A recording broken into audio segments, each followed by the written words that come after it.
Lies tache sa chemise de nuit avec du vin rouge et en frotte même sur ses sous-vêtements. Puis elle se jette de toutes ses forces contre la vitre, veillant à ce que la caméra de surveillance à l'entrée enregistre une scène de violence. Elle fait tout cela pour se venger de son mari infidèle. Pour mener son plan à bien, elle prépare aussi un récipient rempli de son propre sang. Elle étale ce sang sur les placards de la cuisine, puis se laisse tomber au sol. Avec sa main, elle l'étale soigneusement, pour créer des traces de traînées bien visibles. Ensuite, elle efface une partie des traces au sol. Elle enduit un marteau de sang, et le jette dans la cheminée pour le brûler. Mais cela ne lui suffit pas. Pour accuser son mari de meurtre, elle s'approche ensuite volontairement de sa voisine enceinte. Elle vide la chasse d'eau chez elle, et invite la femme à utiliser ses toilettes. Une fois la voisine partie, elle récupère discrètement son urine. Avec cet échantillon, elle pourra simuler sa propre grossesse. Et ce n'est pas tout. Elle pousse la carte bancaire de son mari jusqu'à la limite, en achetant des articles de luxe très coûteux. Puis elle cache toutes les marchandises dans une vieille maison abandonnée. Pour orienter définitivement les soupçons de meurtre vers son mari, elle souscrit une assurance vie d'un montant élevé, dont le bénéficiaire n'est autre que son époux.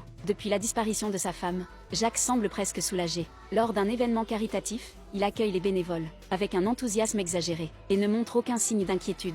Dans le couloir, il pose même pour des photos avec d'autres femmes. Ce comportement étrange attire rapidement l'attention des médias. Comme prévu, un scandale éclate le soir même. À peine Jacques commence-t-il à parler, qu'une femme portant un enfant l'interrompt. Elle l'insulte publiquement, le traite de menteur et l'accuse d'avoir maltraité sa femme enceinte. En entendant parler de cette prétendue grossesse, Jacques est complètement déstabilisé. Le public s'enflamme à son tour. Voyant la foule en colère se diriger vers lui, Jacques s'enfuit paniqué dans une voiture de police. Une enquêtrice le suit et lui demande s'il savait que sa femme était enceinte. Jacques affirme que cette femme est folle et qu'elle ne connaît même pas Anna. Mais la police lui montre une photo où sa femme apparaît aux côtés d'Anna, comme deux amis très proches. L'enquêtrice remarque aussi que chaque fois qu'on frappe fort le sol, des objets tombent du plafond. Évidemment, beaucoup de choses ont été posées là à la hâte. Avec une lumière spéciale, les agents inspectent la cuisine et y découvrent de grandes quantités de sang, qui ont été essuyées à plusieurs reprises. Jacques continue de se défendre et affirme que le véritable coupable a manipulé la scène.